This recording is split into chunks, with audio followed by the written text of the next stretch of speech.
میں نے آپ کو اس لیے تکلیف دی، ایک تو میں آپ کا بہت ہی شکر گزار ہوں کہ آپ آئے، شارٹ نوٹس پہ آئے، دل کی انتہائی گہرائیوں سے آپ کا شکریہ ادا کرتا ہوں۔ دو ایشوز ہیں میرے پاس،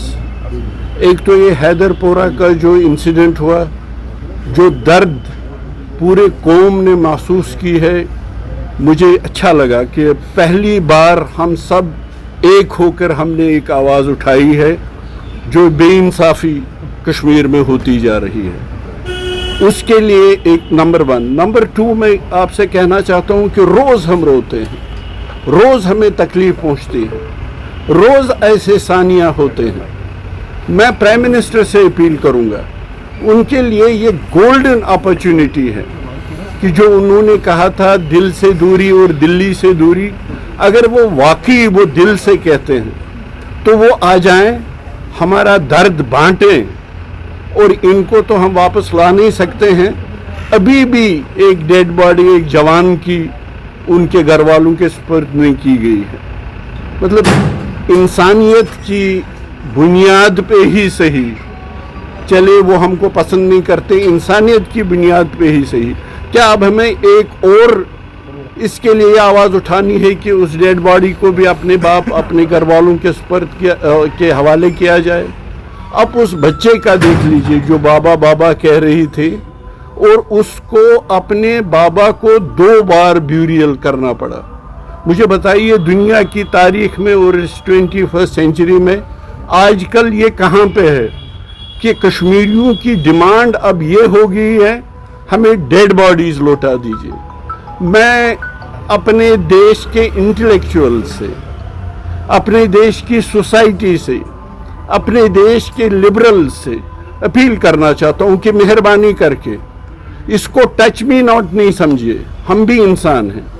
اگر پوری دنیا میں اس وقت ایک نعرہ ہے، آپ کرکٹ میچ دیکھیے، کرکٹ میچ سے باہر دیکھیے کہ بلیک لائیوز میٹر، کیا Kashmiri lives don't matter at all? Please for heaven's sake, as you do for black Americans, do for Kashmiris as well. We are suffering, we have pain, we are pained to see things everywhere, right, left and the center. اب میں judicial میجسٹریل inquiry, even اگر آپ judicial inquiry کی بات کریں گے، جس حصے میں دیش کے special powers, armed special powers act ہوگا، اس دیش میں آپ پروب کو لے کے کس نتیجے پہ پہنچیں گے، یہ ہم 30 سال سے زیادہ دیر سے دیکھ رہے ہیں۔ اس لیے مہربانی کر کے اگر پرائم منسٹر جو وہ دل کی دوری اور دہلی سے دوری واقعی دل سے کہتے ہیں تو ہمیں بھروسہ دلائیں، ان بچوں کو بھروسہ دلائیں جن کا یہ بابا چھینا گیا، ان کو بھروسہ دلائیں کہ یہ واقعہ جو ہے، یہ واقعہ دوبارہ کشمیر کی سرزمین پہ کبھی نہیں ہوگا۔ یہ ان کے لیے موقع ہے کہ ہمیں اعتبار دے، ہم اعتبار کھو چکے ہیں، ہمیں اپنے آپ پہ اعتبار نہیں رہا ہے جو حال ہمارے ساتھ ہوا ہے۔ اس لیے ان کے پاس گولڈن اپرچونٹی ہے کہ ہمارا درد بانٹے، اس بیوہ کے ساتھ درد بانٹے، اس بچے کے ساتھ درد بانٹے، ان فیملیز کے ساتھ درد بانٹے، اور ہمیں یہ اعتبار دے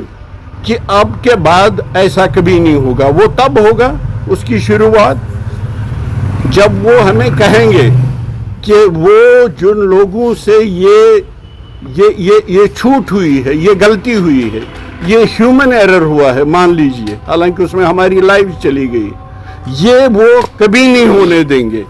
شاید آہستہ آہستہ ہم کو اس بات پہ اعتبار آئے گا۔ ایک تو نمبر 1۔ نمبر 2، کل آپ نے دیکھ لیا پرائم منسٹر نے کسانوں کی جو ایجیٹیشن 15 مہینے سے چل رہی تھی، اس جو لاز پارلیمنٹ میں بنے تھے، ہم کو کہتے ہیں کہ جو لاز پارلیمنٹ میں بنتے ہیں وہ آخری لاز ہوتے ہیں، میں 5 اگست کے لاز کی بات کر رہا ہوں، اور کل جو جیتا ہے یہ کوئی پارٹی نہیں جیتی ہے، میرے حساب میں جمہوریت جیتی ہے۔ میرے حساب سے جس کو ہم سمجھتے تھے کانسیپٹ آف انڈیا، وہ کل جیتا ہے، اور یہ بھی سامنے آ گیا ہے کہ صرف پارلیمنٹ میں میجورٹی سے ہی